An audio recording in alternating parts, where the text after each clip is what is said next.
हमारी जो टिहरी की संस्कृति है, जो 21 साल से कहीं दूर भाग रही थी। 2002 में हमारा लास्ट रामलीला हुई पुरानी टिहरी में। उसके बाद हम लोग देहरादून में हमारा विस्थापन हुआ और भी कई जगहों में हुआ। तो जब हमारी इतनी 1952 की प्राचीन रामलीला है, तो इसको हम चाहते थे देहरादून में अगर हम खड़ा कर रहे हैं, लॉन्च कर रहे हैं, क्योंकि पुरानी टिहरी तो है नहीं, तो एक ऐसी आवाज़ से, ऐसी वॉइस से करें जो लोगों को पता चले।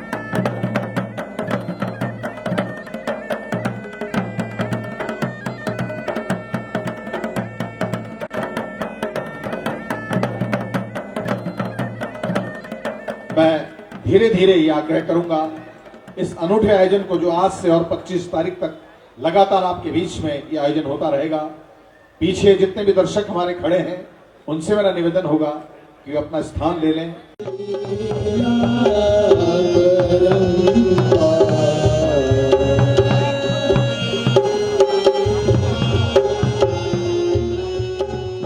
मिस्टर अभिनव थापर और पूरी एक टीम है। तो इसलिए हमने इसमें डिजिटल तकनीकी युग का जो है फ़ायदा लेने की कोशिश करी और रिसोर्सेज डालने की कोशिश करी। पहली बार उत्तराखंड में किसी रामलीला में आपने देखा डिजिटल लाइव टेलीकास्ट सिस्टम का उपयोग।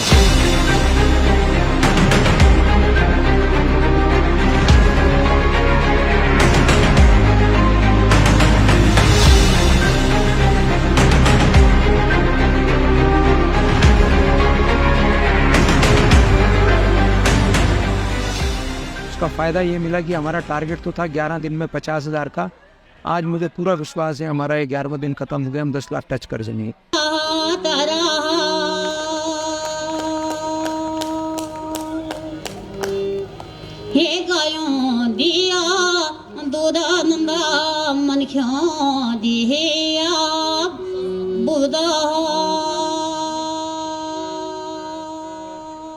दूसरा लेज़र शो हमने किया है, वो इसलिए किया है जो बच्चे यहाँ पे आ रहे हैं, जो नई पीढ़ी, नई जनरेशन आ रही है मोबाइल की, टेक्नोलॉजी की, वो कैसे भी हमारे मंचन से बंधी रहे। तो रामलीला भी देखेगी, लेज़र भी देखेगी, उसको एक क्रेज सा बना रहेगा। लेज़र हिंदुस्तान में बहुत कम जगहों में होता है और हमने इसको 11 दिन चलाए। श्री राम के 14 वर्ष का वनवास और अपने पुत्र भरत के लिए राज सिंहासन मांग सकती है कि कई ने वो ही किया जो मंथरा ने सुझाया। रावण ने अपने बड़े पुत्र मेघनाथ को हनुमान जी को पकड़कर लाने का आदेश दिया। जब हनुमान जी को दरबार में लाया गया तो उनकी पूंछ में आग लगाने का आदेश दिया गया। बस ये तमाम तरह के हमने कुछ नए प्रयोग किए, जो सब स्टेज में कह रहे थे अभिनव प्रयोग है कि अभिनव ने किया, वैसा कुछ नहीं, हम सब ने मिलके किए। तो इन सब प्रयोगों से लैस हमारी ये रामलीला उत्तराखंड में और सबके सहयोग से, पुरानी टिहरी के लोगों से, और जो हमारा कलेवर है, जो हमारा टच था, उस टच को हमने नहीं छोड़ा। जो हमारी पौराणिक चीज़ें थी, जो चौपाइयाँ थी, जो गायन था, जो मंचन था, हमने उसको नहीं छोड़ा। हमने बुजुर्गों को जोड़ने का प्रयास किया। मेरा है शोक अति भारी, मेरा है शोक अति भारी, पिता को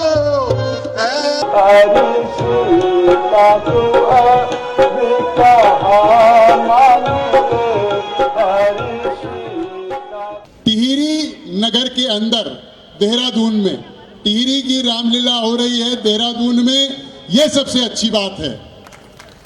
और यहाँ जो इस कार्यक्रम के आयोजक श्री अभिनव जी और उनके साथ उनकी पूरी टीम और संचालक भाई हमारे और सभी यहाँ उपस्थित बंधु, सभी बहनें, सभी को मैं बहुत बहुत शुभकामनाएं और बधाई देती हूँ। आंदोलन की देन है। मैं भी एक अदना सा आंदोलनकारी था, इतनी बड़ी उसमें चीटी की भीड़ में भी था, हम भी जाते थे। आज अभी दो उत्तराखंड राज्य, तो उन लोगों को हमने मंच दिया है।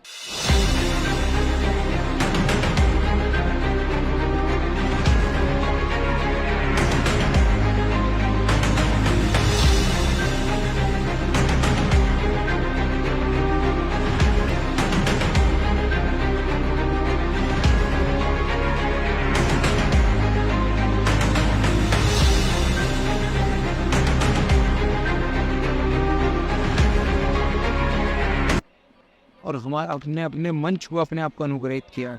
महिला सशक्तिकरण पे हमने एक दिन रखा था।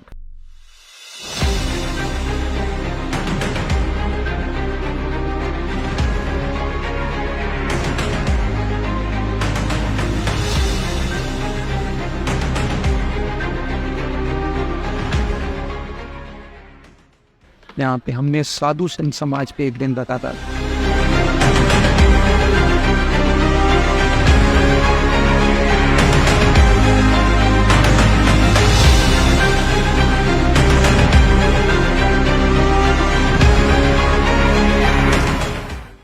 हमने कामगार एसोसिएशन पे एक दिन रखा था। इसमें ऑटो यूनियन, विक्रम यूनियन, तमाम वो लोग जो लाइफ लाइन है शहर की, ट्रैवल की, जो हमारा सारा सिस्टम चलाते हैं।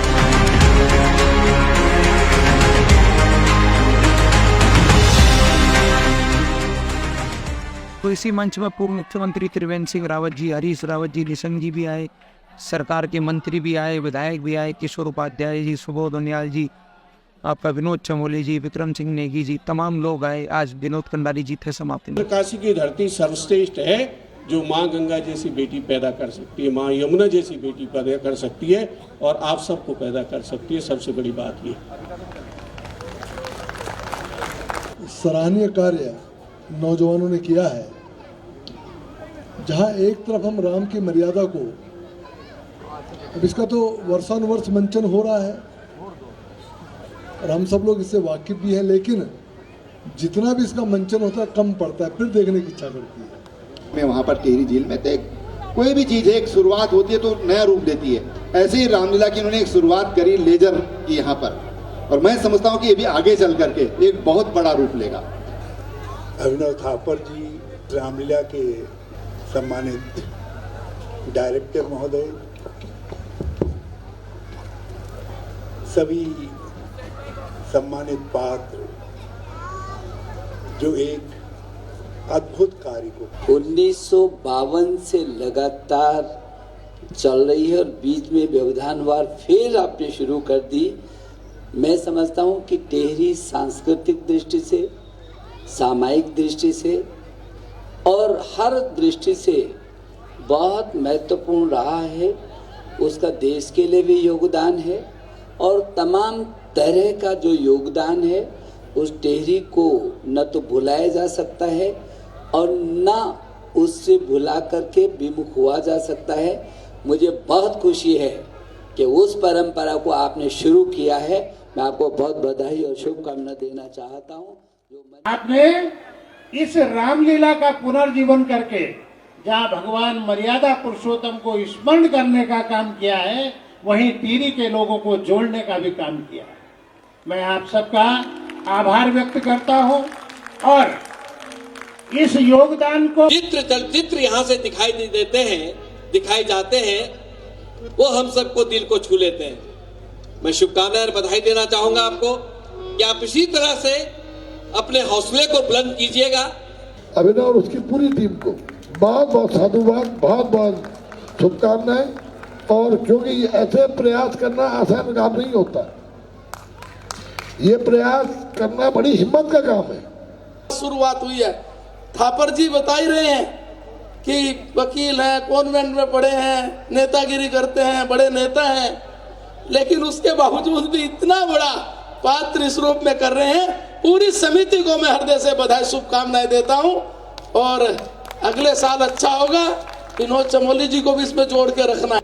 मगर अभिनव भाई, आपने इस जो रामलीला टिहरी की कितनी पुरानी याद है आपने ताजा कर दी, क्योंकि टिहरी का एक अपना एक इतिहास है।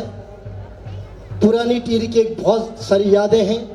अगर आज भी हम अभी देखें तो टिहरी की नत और टिहरी की पुराने बाजार की, और लोग कहते थे अगर शादी का कहीं सामान लेना है तो पुरानी टिहरी, और यही हमारा इतिहास है।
संभल जा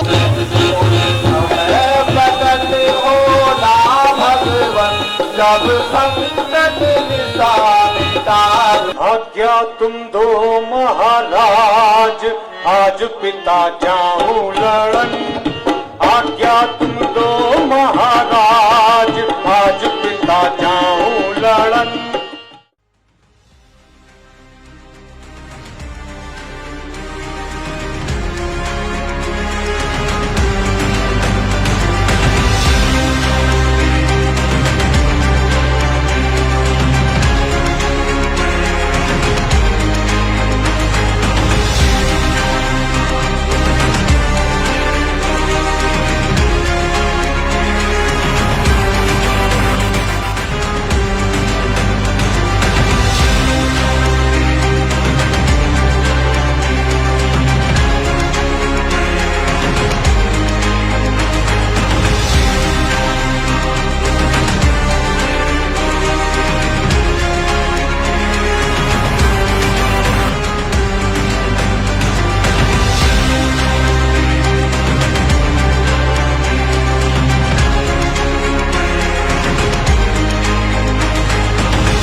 भगवान राम ने, भगवान बद्री विशाल ने, हनुमान जी ने इसको संपन्न कराया है। आप लोगों का भी बहुत बहुत धन्यवाद जो आप सब ने हमारा साथ दिया, और आप सब के माध्यम से लोगों को पहुँचाना चाहता हूँ कि ये भगवान राम का काम था। जिसने भी हमारा सहयोग दिया उसका धन्यवाद, जिसने सहयोग नहीं दिया कोई बात नहीं, भगवान राम की जैसी इच्छा है हम इस काम को आगे करते रहेंगे। जय बद्री विशाल। अब हमने लाइन पकड़ ली है, हम भगवान राम के नाम को गढ़वाल की धरोहर को देहरादून में स्टैब्लिश करेंगे।